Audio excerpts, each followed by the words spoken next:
I guess I could trace my experience back to the first child abuse case I handled for my county back in the 1970s.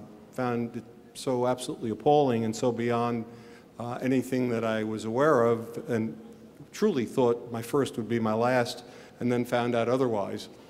What we hope to accomplish with legislation that we've introduced is really several things. We hope to provide, obviously, stiffer penalties for those who reoffend. We hope to provide deterrence by merely providing those stiffer penalties, but we also want to provide more services. We also want to provide greater training. And what we're proposing to do, in addition to dealing with strictly the penalty side, is to create, not unlike the motor vehicle surcharge, not that I mean to equate the seriousness of the two, but a domestic violence victim fee, so that every time somebody is found guilty of or pleads to a domestic violence incident, that somebody is going to pay $250, which is going to aggregate in a fund, which is going to be used for training of law enforcement. We believe that the bail system, in a limited number of cases, limiting it to domestic violence cases, has to, absolutely must, be done a little bit differently. The court has to be able to take into account the violence, the violation of orders of protection, the presence of weapons, all about the safety.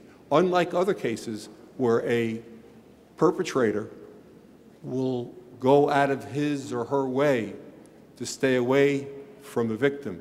We all know that in DV cases, the perpetrator, regardless of what the warning may be, presents a great likelihood of returning to the very same victim and victimizing her again.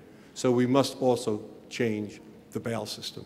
I expect before this session is over a similar collaboration that's going to greatly enhance the safety and protection of domestic violence victims. I look forward to working with the Assembly. I look forward to working with the Governor's Office. And I look forward to working with District Attorney Vance from Manhattan, District Attorney Donovan from Staten Island, both of whom have expressed interest in working on this issue.